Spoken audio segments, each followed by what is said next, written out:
an individual every once in a while. Manze anaamua anasema hii show inahitaji mtu. Kuna mtu anaweza isaidia mbaya sana. We Gabriel.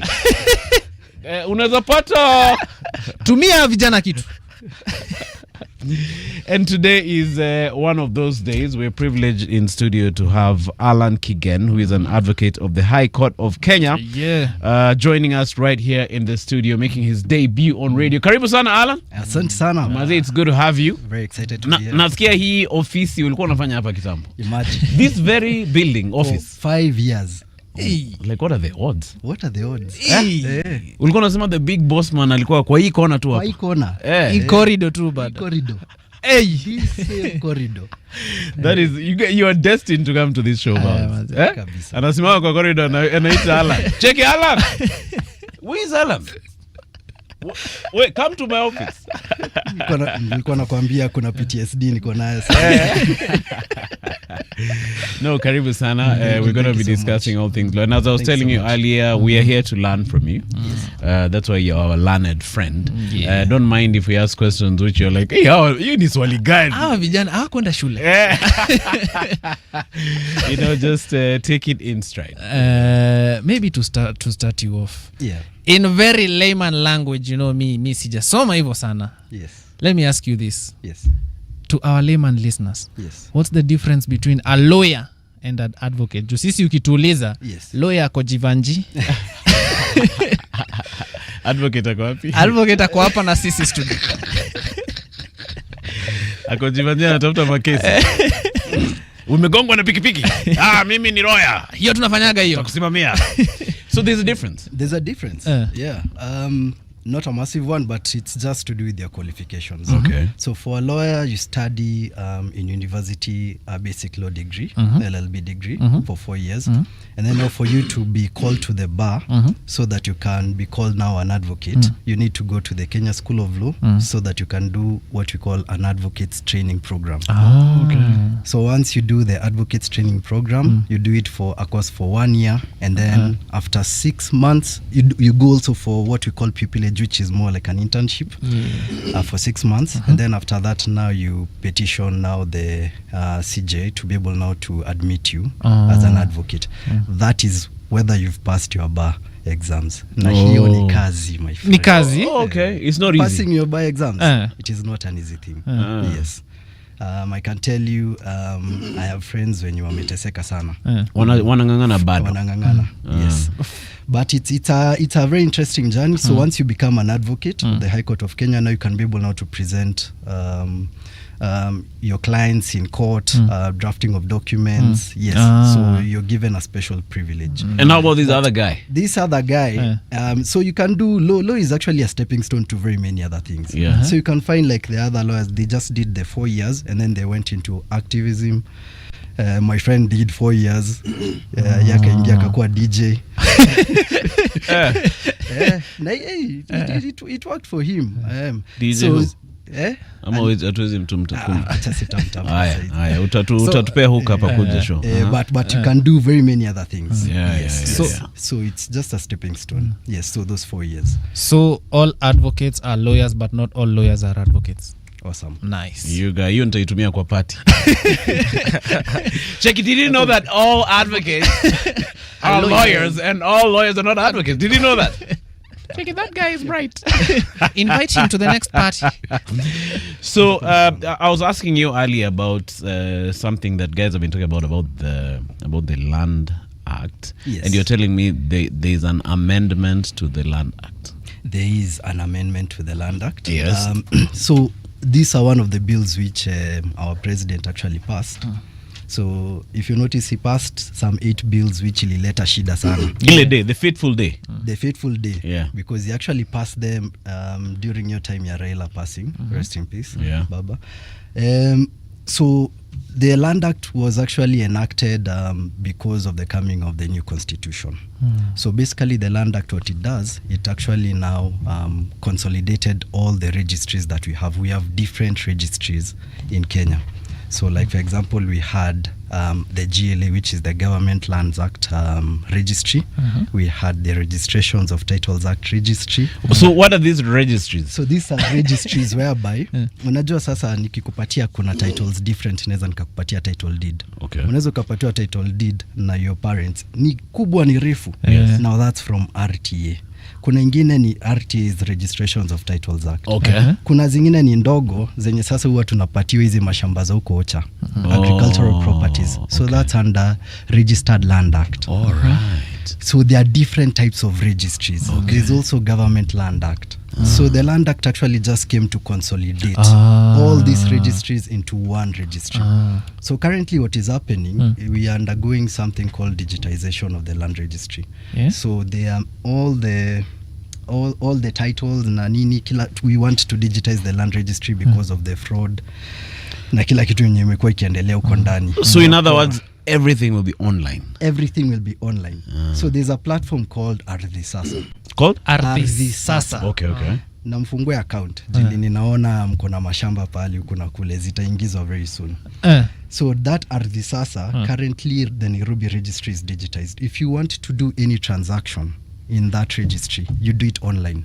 Okay. Ni kama nini? Ni kama logbook. Ni kama logbook. Ni kama NTSA sasa vile wamefanya. It's the same way even the company's registry now digitized. Kitambo it was manual.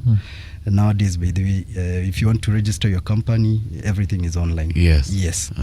So the Land Act actually now came now to consolidate all this and also just to beef up what very many laws which had actually come up in terms of case laws and other things, so that at this particular minute, the Land Act is one of the best legislations that were passed. Oh, it is? Yes. That one and the Land Registration Act, in my opinion. Kuna wakili mwingine atasema kitu ingine. In my opinion. Because the consolidation of the registries and also making sure that, let's say, for example, when it comes to leases, charges, transfers, the thing is very clear on how you can be able to go about it, even ownership of property. So is, let me start from, you've said Nairobi is already online based. Nairobi is already online based. So if you have a shamba in Nairobi, it is on that system? It must be. So there's also a process to put it on that system. Oh, you have to put it? There's a process, yes. Okay. You have to get an advocate so that you can be able now to be registered on that platform. Yes. So you can do the registration, but unahitaji wakili ndo aeke shamba yako hapo ndani. Kuweka shamba sasa ni wakili, lakini mimi naweza enda nifungue Kisiangani at ardhisasa.co.gov. Is it a complex system? It is not, and the beauty about it is they've even put YouTube tutorials. So it's easier for you to be able even to follow. Or those to prompt na nini. You just follow exactly. If you want to do a registration or a transfer, they have actually those clips there. Okay, so I have so I go to ArdhiSasa, I register myself. Yes. And then now I have, say, a piece of land to seme in Langata. Yes.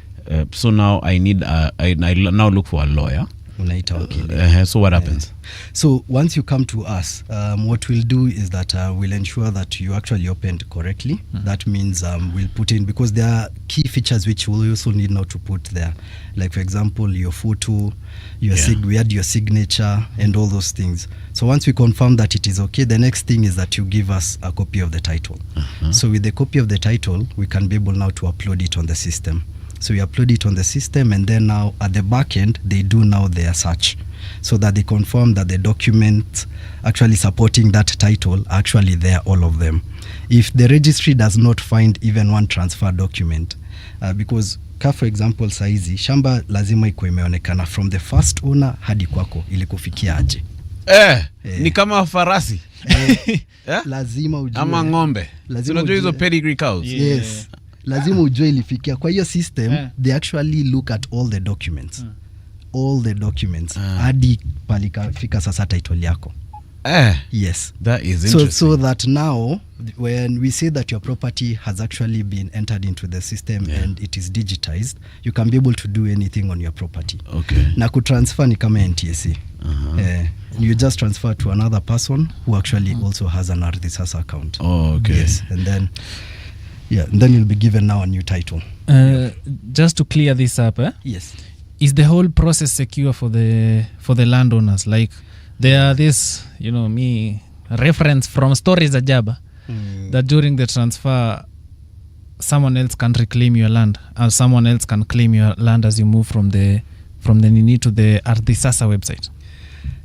So is the process secure? So there's that process which we call verification. Yes. The one ya kuangalia kutoka ilianzia nani hadi ilifikia wapi. So that process of verification, it's usually very secure.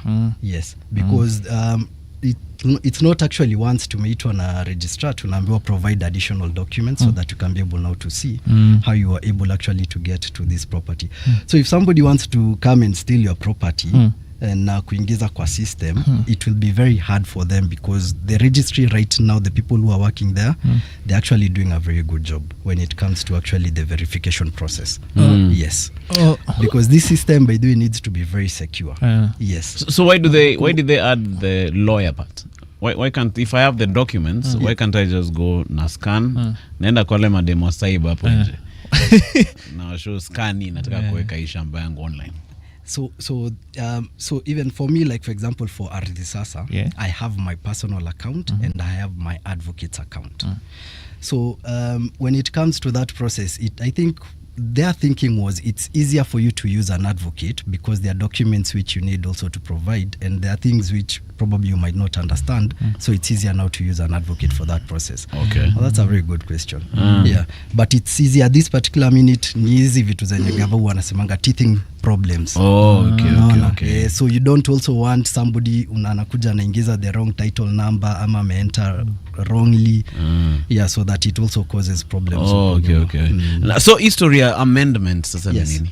Hii land amendment. So there's the Land Amendment Act which actually came, but basically now what it did was it provides now for registration of public land, which was allotted now to public bodies. So let me just give you a scenario. So we have very many primary schools without titles. Yes. Actually even high schools. Primary schools? Yes, without titles. Na hapo ndo sasa shamba. Hebu tuambie gani na gani? So let me give you a very but let me give you by there a very one case scenario which has actually been, and so I attend Mavuno Church. Okay. So Mavuno Church is located at Lavington Primary School. Yeah. So Lavington Primary School, for the longest time, they have been complaining that a part of their land has been grabbed. Yes. So now for the government to stop that, it is as simple as just coming, looking at where the property is and registering that property now in favor now of the school or a trustee of the school. Umenipata? So this act actually this amendment, it just codified this. Yes. Let me ask this. Yes. The amendments and the whole ArdhiSasa process, will it ease ama will it reduce all these court cases we have on land? Like itasaidia anyway? Itasaidia sana. Because now fraud will actually reduce. You cannot transact on the property without the consent of the owner. So there are certain security features that they've put on ArdhiSasa. For example, Kisiangani saizi ako na shamba yake iko on ArdhiSasa. If I'm to do a search, he'll be prompted on his phone now that somebody is actually doing a search. Na lazima ingie kwa ArdhiSasa yake ndo approve your search. So there are some very good, by the way, security features which have been put. Oh, so you can't just go randomly start searching shambas? You can't, my brother.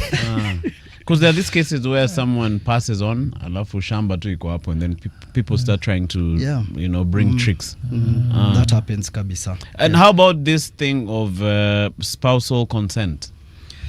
Yeah, so spousal consent under the Land Act was kitambo what we call an overriding interest, but ikatolewa. Overriding interest, this means when it comes to your property, you cannot do anything without spousal consent. However, when it comes now to financial institutions, nowadays they insist that you give consent of the spouse, because under the Land Act you cannot charge a matrimonial home pali sasa wewe na bibi na watoto mnakaa without actually the consent of the spouse. Yes. So you can't get a loan with the on a matrimonial home. Okay. Yes, and also by now for them, for financial institutions na pia wajichunge vizuri, any matrimonial property they will insist you cannot get a charge, even transfer that particular property. Yes.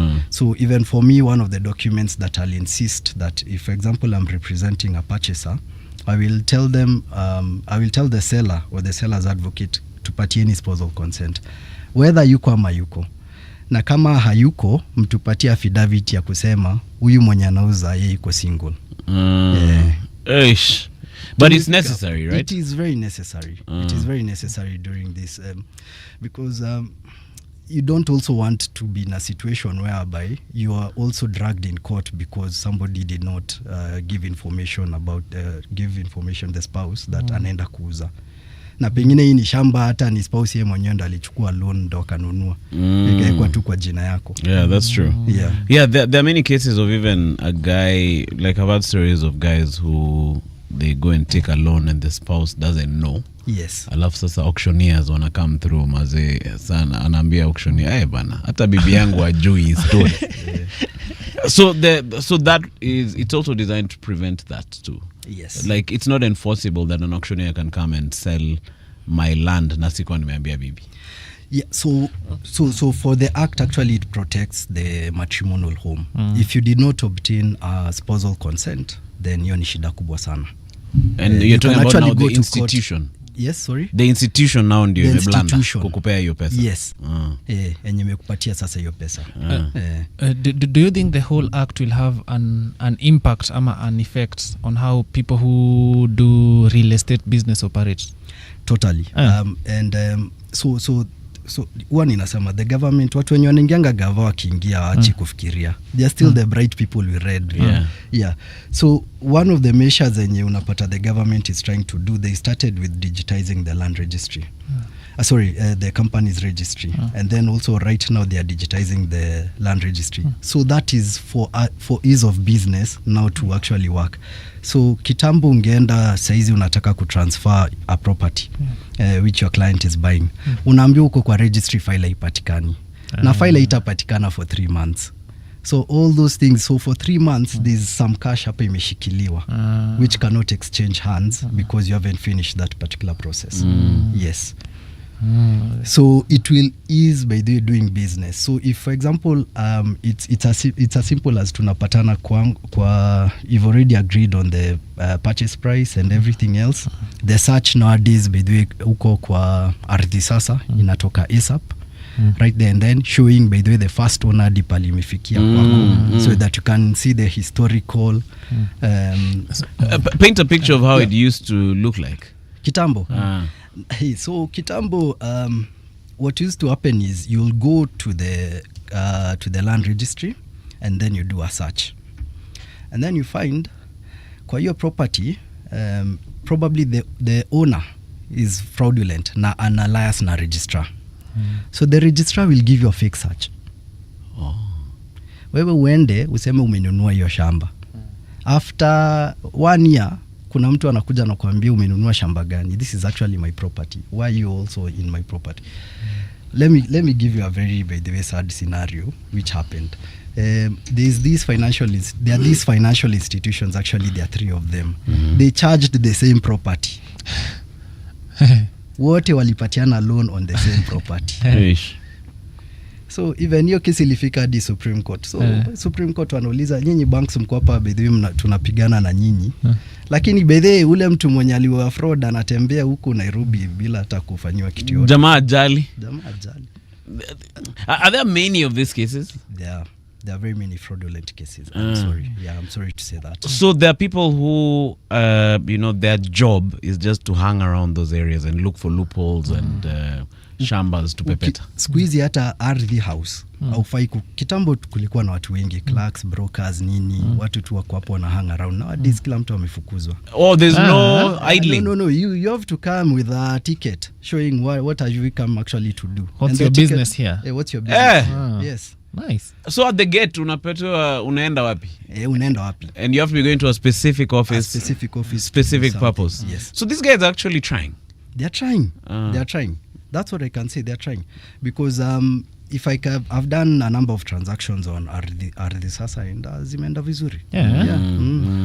Sasa wasi wa ushago maze, will they catch up with this digitization? They will. Uzuria ushago, by the way, the files are not so many. Nairobi was a mess. Nairobi was the one which was actually a mess, because Nairobi ndio utapata pia what we have is called the central registry.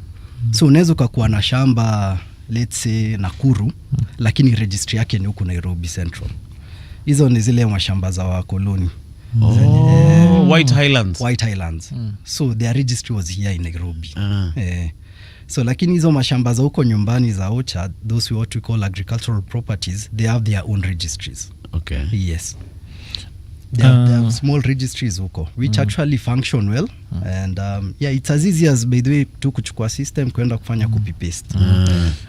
There's something you said, ulisema it will be easier to track land from the first owner. Yes. So itakuwa from the time ArdhiSasa was launched ama kutoka kuanzia the first owner, kuanzia ule mzungu mwenye alipatiwa. It will have all those details. It has to have all those details. Those files are somewhere. Yes, those files are somewhere. Like physical. Yes, physical files. All those files are somewhere. So they'll just take them, they document. Yes, they just scan them. What they do, the verification process, they scan them, they ensure, by the way, it's in order, and then now after that, you're gonna digitize your. There's something I usually don't understand. I usually hear people saying he land haina title. What does that mean? Like haijai kuwa na title deed ever, ama what does that? Kama hizo za Kangundo Road. And unasikia wasema he land haina title. So I'm guessing we are not talking about title kupotea, but there are properties even right now in Nairobi that watu wamepatiwa allotment letters, but they haven't been given now the leases, so which are the titles. So ndo unapata mtu anakuambia hii title, hii shamba ina title, so probably yeye ndo akona allotment letter kutoka the government. So an allotment letter ni, so the government, by the way, decides now to sell public land. So what happens is they invite bids, kujeni sasa mnunue hii shamba, and then once they give you now an allotment letter and they tell you now pay something small, purchase price, and then now you stay with that allotment letter, and then they'll tell you tutakupatia title huko mbele. So wewe uko na allotment letter lakini hauna title.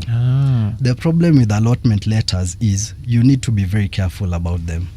Because if this person probably breached any conditions in that allotment letter, whether hakulipa the premium on time, ama there's something that hakufanya in terms of one of the conditions in the letter of offer, the letter of allotment, then that means that haizi akapatiwa hiyo lease, lakini amekuja kakuzia the same property.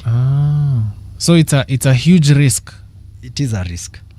And some of the advice I usually tell my clients, if it's a letter of allotment, we don't have isi lazima ati tununue saa hizo. We can actually wait, tell them to go and regularize, wapate title, tukuje. Kama jamaa kona hiyo allotment letter. But there are areas in Nairobi where hizo maleta tu ndio watu wanaishi nazo. Kasarani, Mwiki. Hizo zimejaa. Kangundo Road. And those ones are issued actually through now the Nairobi County. So Nairobi County now through the Ministry of Lands. Is it, if you have a land which is due a 16th, is there normally a minimum? So acha nikuchekeshe. So in our constitution we have a minimum and maximum acreage bill. There is? There is. We should have a minimum and maximum acreage. We should have. We should have. Okay. But now the government, I don't know, mbona that act has never actually been brought about into life. And so yes, so when it comes actually now to even subdivision, especially for agricultural properties, and it's something that huwa inanyuma sana. So unapata kwamba mtu alikuwa na huge tract of land, alikuwa na plant ngano, alafu unfortunately akapass, and then watoto wake wanakuja, they subdivide that property and then they sell it into small portions, quarters. So what happens, by the way, to that agricultural property? What happens now to the bread basket? I think a lot of that has happened in Kiambu County. Kabisa. Because we had these big farms where they were growing tea coffee sana in Kiambu. And then say it's flipped and now guys are building huge buildings. So that's very unfortunate. So squeeze, unajua kitambo ulikuwa unasikia 50 by 100, squeeze unasikia 40 by 80 na uko like sasa 40 by 80 unaweza kuwa na title ya 40 by 80. Haya utatafutiwa tu na mtu hapo. That's why ndo nilikuwa ninasema kitambo when it came to the land registry, there were a lot of brokers and a lot of under dealings which were being done which were not right. So that unapata such titles inatoka. So you're saying there should be a minimum acreage like in certain areas? Yes. Or just umeona ka for example ukienda Karen utakuja uambiwe bro ni quarter ndo nanunua, usikuja utaambia nith buy a quarter and then you also not allowed to subdivide into. Yes. So there also by the way zoning restrictions. So zoning restrictions inamaanisha kwamba now that particular area there are some in those particular properties kuna kitu imewekwa hapo kwamba you should not do 1 or 2 3 things. So easy ma 50 by 100 40 by 80 utazipata mostly ziko sides umoja tena hizo sides. Yani kwa sababu now huko kulikuwa na a lot of uncontrolled development. So the zoning and physical planning laws huko the county was not actually enforcing them vizuri. Ndio maana unaenda place kama Rongo unaanza kukasirika, unapata bedhi barabara manze ni gari moja tu one way ukipata na usiku you're finished. Na hiyo barabara bedhi unasikia bedhi na serve sijui almost 300 houses. How come sorry Jack, go ahead and then I'll ask. Let me write my question. Bill ita protect public land sana. Yes. Na itatusaidia ku recover public land that was stolen. Yes. So there's one thing about public land which was stolen, people already know. So there was something called Ndongo Land Commission. Enye sasa walitoa report on public land enye ilikuwa imeibiwa or illegally allotted or irregularly acquired. That report ni Kibaki ndo alikuwa amepatia Ndongo Land Commission ndo afanye. Hiyo report ilitoka 2004. Hizo vitabu tuko nazo hiyo report. Hiyo report kuna time Raila Bede alikuwa amepush sana Bede kwa implemented. Your report is in public? Yes, kabisa. Ukienda by the way kwa Kenya Law Reports, ukiingia hapo ndani utaipata under now the commission.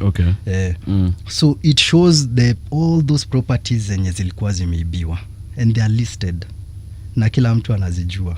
So it's the work for the National Land Commission and there's also an amendment enye iko enye sasa how wanaweza sawa wakafuatilia hiyo properties. So properties, yes. How did you get into this land, is it called land law? Land law. So mostly for us lawyers we have a term called conveyancing. Yes. I've had my brother talk about conveyancing. Chiki nataka kufanya conveyancing. Nimechoka kufanya na hizo maneno ya mahosini nini na mimi nataka kufanya conveyancing. So that's dealing with land conveyancing. Which generally they just deals with land. It's just a term that we've given it. So how I got into it, unaona hapa? Yes. EB flow yetu. Hapa ndo nilifanya training yangu yote. And I had very good, by the way, from my boss, I had 3 former bosses who were very good at it. So I ndo akanifunza everything that I know. Okay. So have you studied what happened between the colonialist and now? Because in fact the question that I wanted to ask was why is the land the planning poor outside these former colonial areas? Unaona kama huko Westi, Karen, you mentioned Karen, like these areas on this side of Uhuru Highway, Loresho, it still looks, pretty decent. Push. The compounds are well laid. If you try come up with a weird structure, Kanjo are going to be on your back. But now when you go to East Lando, where the blacks used to stay, like that's where all the chaos is at. Yeah, so 2 things. One, it's a failure on the physical planning department in counties. Counties treat that as a cash cow. Mtu tu anakuja tu na any planning approval, shika lipa. And then so that's a failure on the county. And then number 2, when it comes to such estates, wanakuanga na residents association. Enye hawezi ukakuja tu useme niko Karen na nataka kujenga hoteli. Yeah, they'll come after you with all guns. Watakuja baidhi wakupeleke kotini, utaka huko 15 years na bado hatujaanza kujenga. So those resident associations also work very well in protecting actually those zoning, hiyo vile the property now looks like. Yes, so that's why ndo likuwa napata kina Jerotich say walikuwa napigana sana when Sakaja was bringing up or rather giving approvals for this very high rise building, especially in Kileleshwa, Kilimani, Lavington. Yes, so those are the associations zenye sasa zinapigania. So now to protect a level of sanity in your area, yes, people are advised to form a residents association. I will advise that completely and 100%. But now you also need money to enforce. Haina shida, lakini unajua unaangalia you have your a 5-bedroom, by the way, very good townhouse, and then think about it, there's somebody who's coming to build a 20-story building, wakuwa wakitupa by the karatasi chini kwa nyumba yako manzejo, alafu they view your window direct like this. They can view your compound. Hawezi toka kwa compound. Hawezi tembea nje bila shati. Ndaule. And it's like it's a major inconvenience. It's a major inconvenience. So ndio unapata wanashikana vizuri sana those resident associations. So during the colonial times, the government it used to enforce the zoning. The planning laws, yes, they used to enforce them. Nairobi, by the way, imekuwa na master plan, I think saizi ni 3 if I'm not wrong. Wakiangalia now different places now the way they want now to plan now the town. Oh, there is a master plan? Yes. There is. Oh, there is. Updated. County. Ukiingia, I think ni nani this former town hall nini alikuwa anaitwa Gaku? Alikuwa anaitwa nani? Kisia. Philip Kisia. I think he's the one who came up with it. Oh, they came up with a master plan. Yes. For how they want now Nairobi now to look like. Was it how many years were they planning for? 100 years? That was back. I am not sure. But that was back. But if they sit down and implement it, so like for example you can say Karen will be suburb, Kileleshwa will be high rise. Huku tutajua vile tutapangana na watu wa umoja so that they also have decent living. If you can actually by the plan everything. Useme Uhuru Park hadi useme like the way by the way in New York by the way they have this space ya katikati. The Central Park. The Central Park. You know they had to destroy very many houses so that they create it. They did? Yes. I thought it was just there from day one. Hapana. It was a created thing. It's a created thing. Okay. It's a created thing. They created even walieka hadi wakajua hii flower itakuwa hapa hadi nini, kutakuwa na waterfall hapa. Oh man, I didn't know. Somebody actually was given a tender to do that.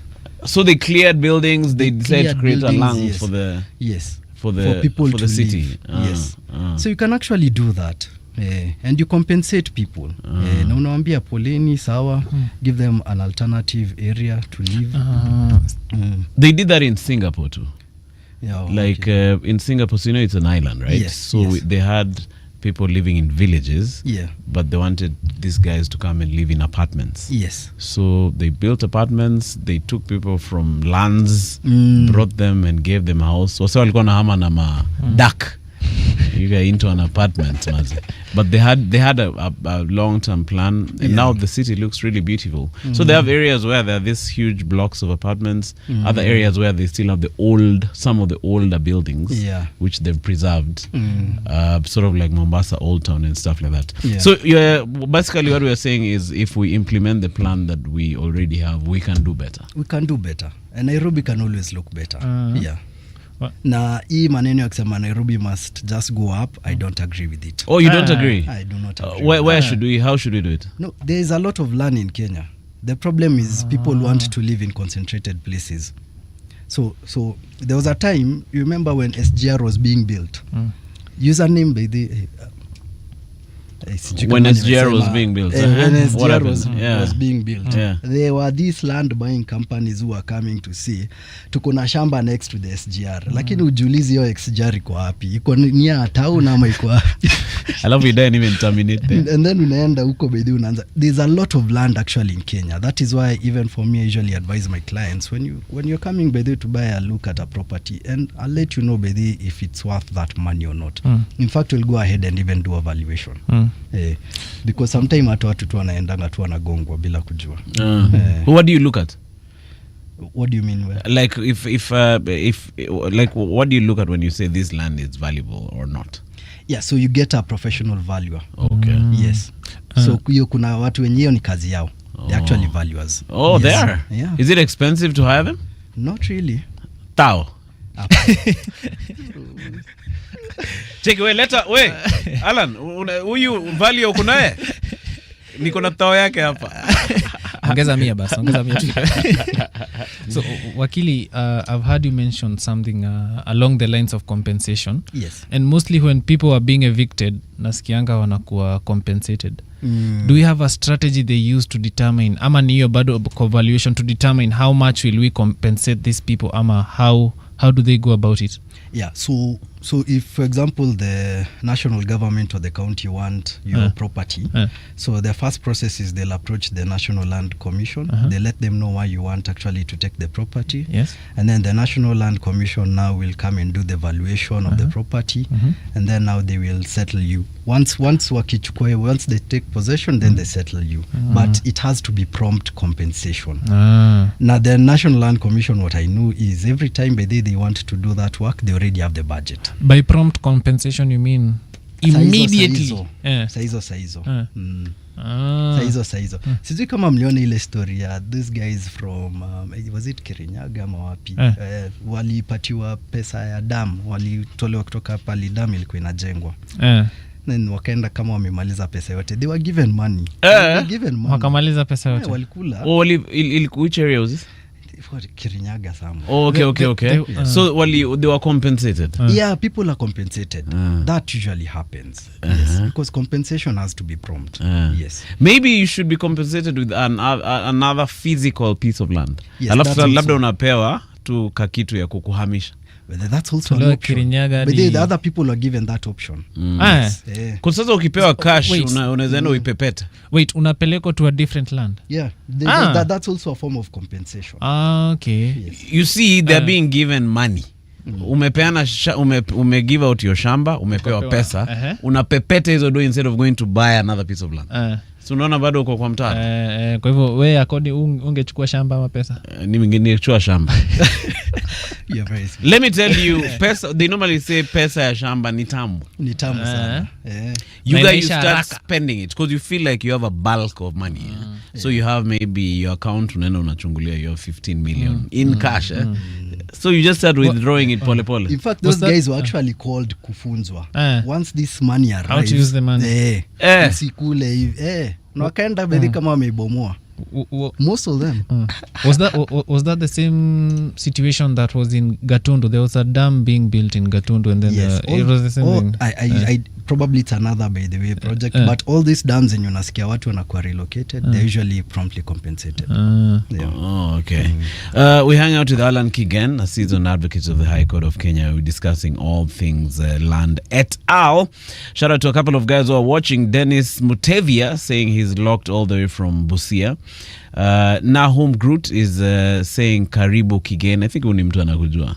Amekuita very very personally. Shout out to you Nahum. Brian 254 is saying super informative. Buden is saying great guest, have learned a lot about land and its intricacies. Shout out to you Buden. My buddy all the way from Lamu is saying enjoying this nice conversation from Lamu Island. This new system that you're talking about, the ArdhiSasa, yes. So it's gonna even include things like like succession. It's gonna make that a bit easier. You'll have to come as a family, like we come to you.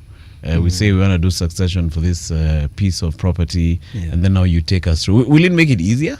It will, but of course succession by there has two components in it. Okay. So you need first to go to court, yes, so that you can obtain what we call the grant of letters of administration if somebody now died without a will. And then now after that, now you get what we call a confirmation of grant. A confirmation of grant is a document, court document, which actually shows that the beneficiaries wamelewana kwamba tunaweza tukagawa hivi pesa, shamba na pesa pia, whatever mali yenye itakuwa. And then now from there, Now it's easier now for you to do the transfer on ArdhiSasa because ni chap sijui kuna nipata. So in any because you'll have to upload those documents. You'll just upload those documents. Okay. It's provided. So when it comes to ArdhiSasa, any land transaction or dealing inakuwa rahisi sana.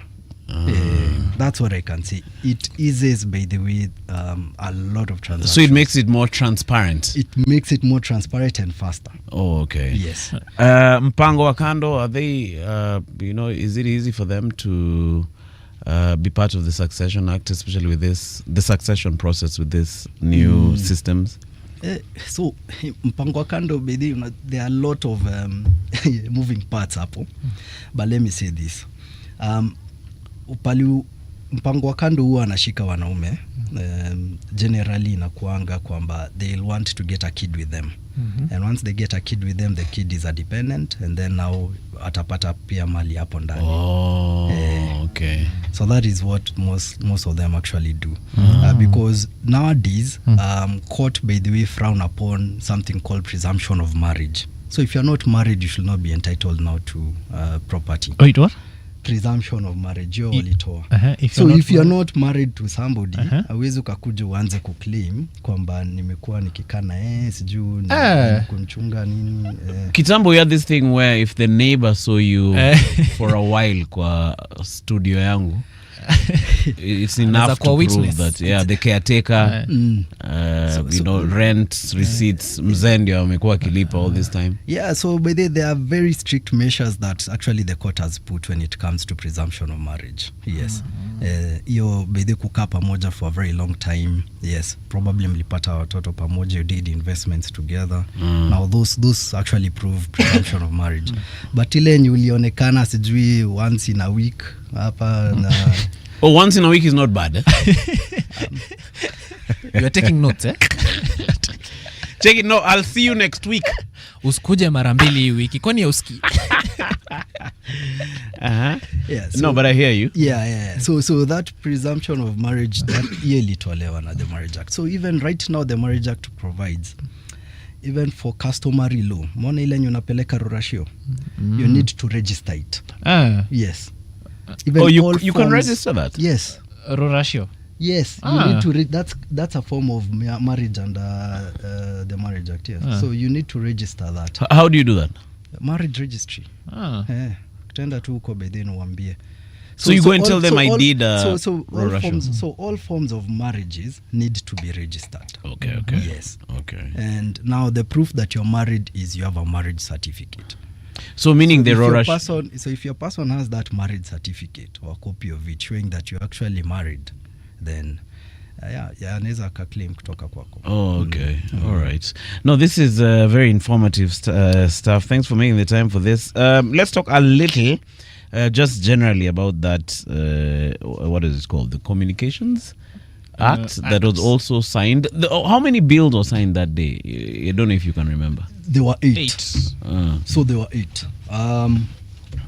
So and the 8 of them, there's the Computer Misuse and Cybercrimes. Yes. The Privatization Act, the Land Amendment Act, which we've talked about. The second one was? Privatization Act. Oh, what was that? Kwanza hiyo ni noma sana. I think hapo ndio ilikuwa inaleta shida mingi. Hiyo ilikuwa nini? So hiyo ni now they want now to privatize some public bodies. Okay. Yes. So the biggest issue that we have there is actually nilikuandikia notes leo. Asante. I wrote for you notes. So that act establishes what we call the Privatization Authority. So one of the purposes for the the Privatization Authority is to advise the government on public entities now to be privatized and undertaken through the privatization program. So all the privatization programs will go through the National Assembly for approval within 90 days. So for these public institutions to be privatized, they must pass through now the parliament. Okay, which is a good thing, I think. It is a good thing, but wait. So if it is declined by parliament, the CS can bring the same program after 6 months. So arudi na the same idea. The same idea after 6 months. So what happens? So my thinking was, what happens if very many MPs now sasa, for example, watu okay wenye sasa walikuwa nasumbua or the change of government. So the other problem that is there is the methods of privatization, which is actually a very big thing. So there's how you can be able now to privatize. You do an initial public offer, that is, for example, issue shares on NSE, sell by shares by public tender. Hiyo ni kuna shida nayo because now that means, for example, we have National Oil Corporation, and then you're telling somebody to come and buy, you're giving a tender for somebody to come and buy. There's also the other bit which was also concerning, which is actually included in the act. They say such other methods as determined by the CS.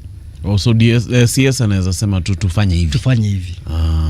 Haiko too ambiguous. That is very ambiguous. Thank you, sir.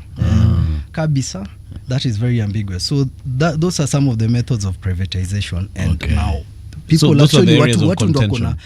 That's when what guys actually coming and saying, probably the main aim of this act is to actually give a few people by some of these companies, because ukiangalia one of the biggest companies that they wanted to take it private ni the Kenya Pipeline. Yes, Kenya Pipeline is very profitable. So unaanza kushangaa, why should the government share profits with others? Because it's working already. It's already working, and it's a very good institution. Kenya Pipeline Corporation. So there are things which don't make sense when it comes now to this Privatization Act, and it's a very big thing. It's a very big deal. So there was which other one? We've done two already. Computer misuse. Atujaongelea what was the bone of contention here? Computer misuse. So for the computer misuse, the biggest bone of contention was that, let me just say, under the Principal Act. So it established a very powerful committee known as the National Computer and Cyber Crimes Coordination Committee. Oh, so there are some people. It is made up of the PS Interior, PSIT, Attorney General, Chief of Defense Forces, IG Police, DG wa NIS, DG wa Communications Authority, the DPP na Governor wa CBK. And the answer now to the CS in Interior Security. Hao ni watu powerful sana. And Chief of Defense. Yes, and so one of the amendments actually that was there, which ndo watu wanapiga makelele sana. So those guys have increased their mandate now to include that.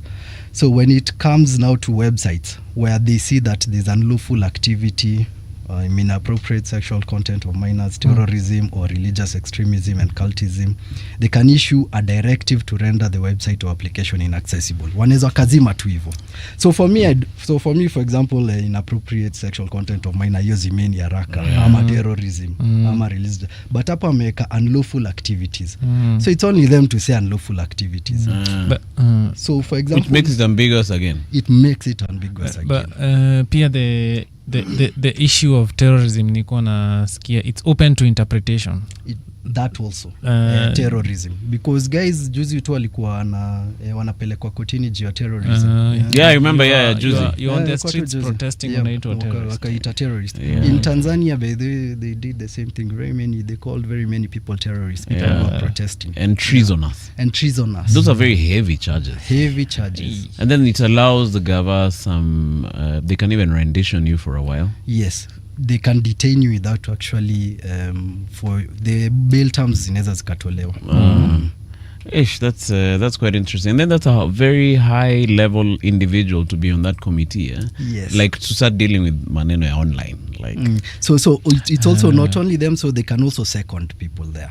Definitely they will second, but yes. Having someone on that level being on a committee for cyber stuff, it's interesting. It's very interesting. It's an interesting development.